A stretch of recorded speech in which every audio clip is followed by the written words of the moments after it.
Hey yo sobat rebahan, bagaimana keadaan kalian? Semoga dalam keadaan baik-baik saja ya kan? Kali ini kita akan bahas film Korea yang berjudul 2000 Pounds Beauty, di mana seorang gadis lugu dan gendut yang mencintai seorang produser musik. Namun cintanya bertepuk sebelah tangan. Bagaimana ceritanya? Yuk kita mulai.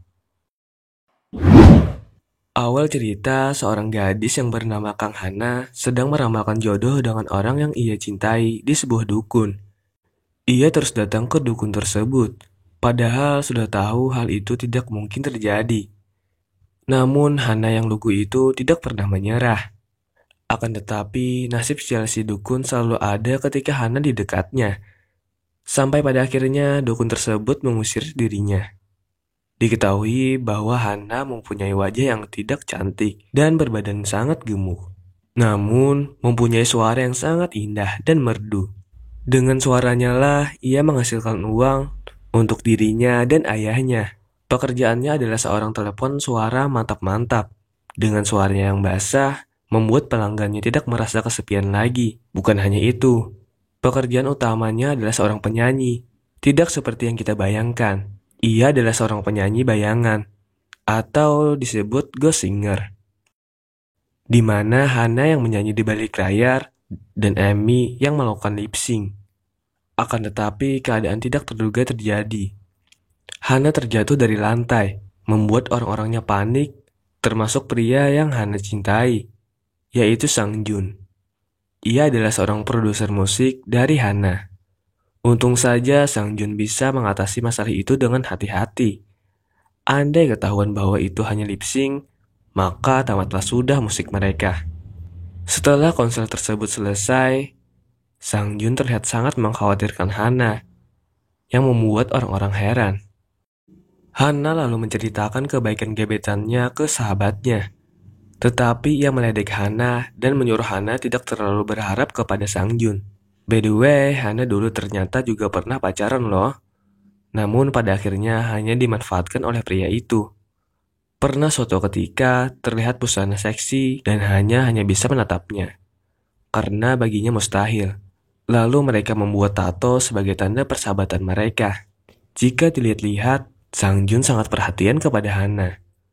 Hana mencoba berbagai cara agar Sang Jun tertarik kepadanya. Konser kedua pun selesai tanpa hambatan. Waktu itu Sang Jun menghantar pulang Hana.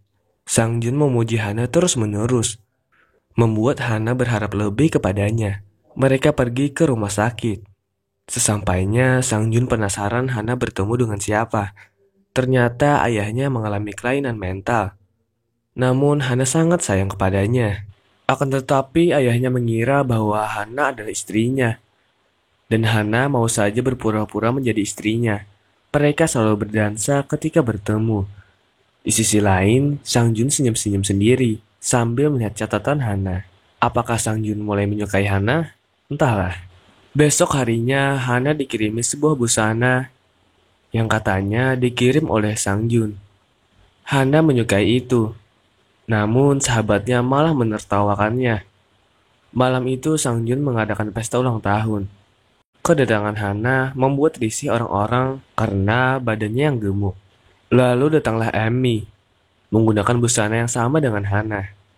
Disitulah Sang Jun tahu bahwa Amy lah yang mengirim paket itu untuk mempermalukan Hana.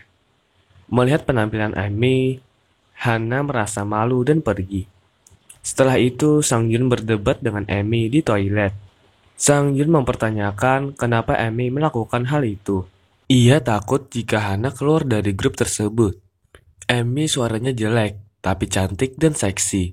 Sedangkan Hana suara merdu, tapi jelek dan gendut. Dan Hana ada untuk Amy, kata Sang Jun. Namun naas, ternyata Hana berada di toilet tersebut dan menguping pembicaraan mereka. Membuat dia bersedih. Sepulangnya, Hana ingin bunuh diri di dalam rumah. Tetapi ada seseorang yang menelepon. Besoknya ia pergi ke dokter bedah plastik. Awalnya dokter tersebut menolaknya. Tapi ternyata ialah orang yang melakukan telepon mantap-mantap dengan Hana. Hana menggunakan itu untuk mengancamnya. Dan terpaksa dokter tersebut mau untuk membedahnya. 그럼 커는 누구 아까? 고소영. 이영애. 열부터 세봐요. 열 하나, 열. 거꾸로.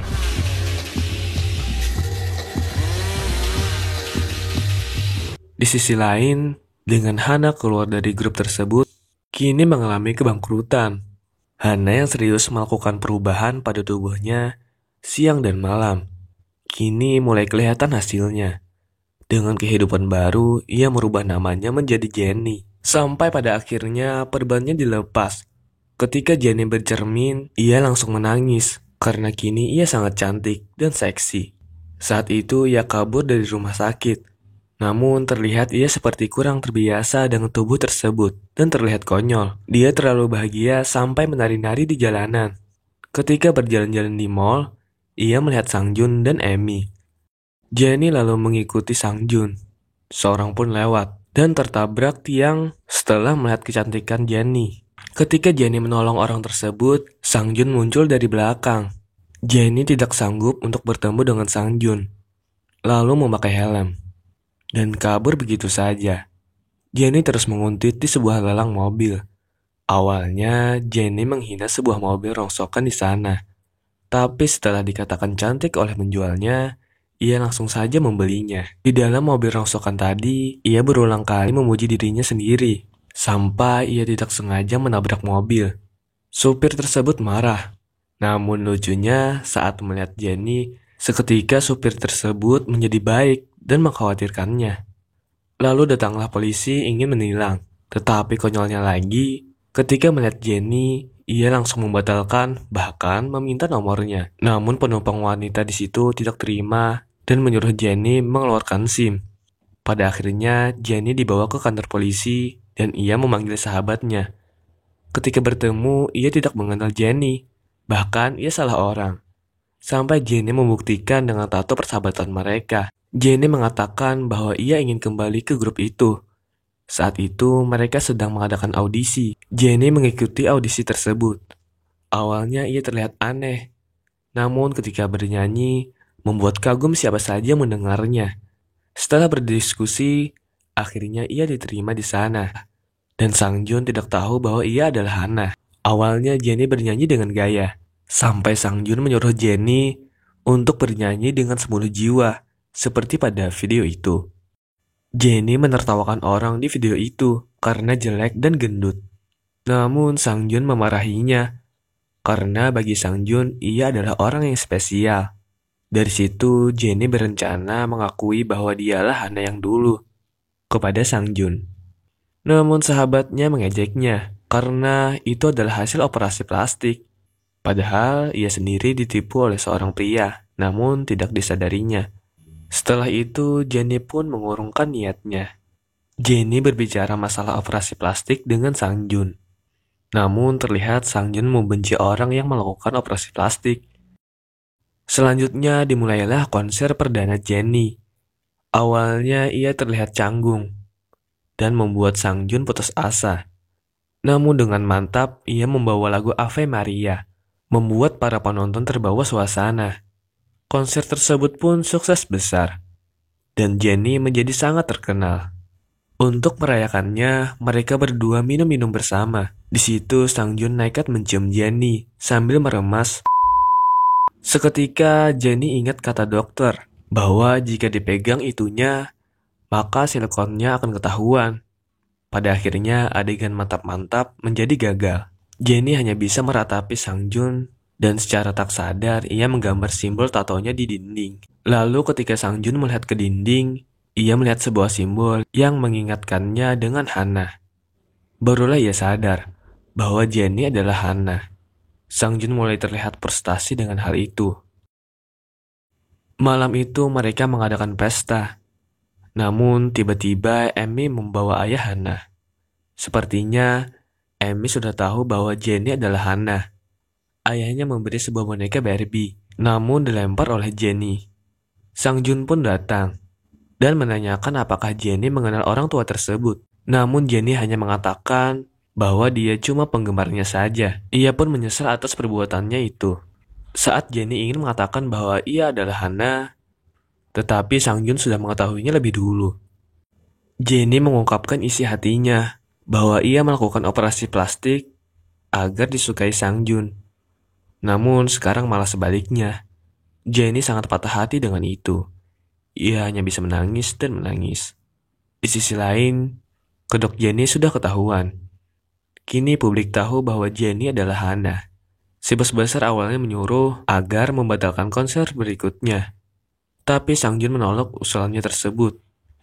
Lalu si bos besar tersebut menyuruh Jennie menjadi model dewasa. Tiba-tiba saja Sang Jun menghancurkan cangkir dengan tangannya. Dan dengan lantang mengatakan bahwa mereka tetap mengadakan konser.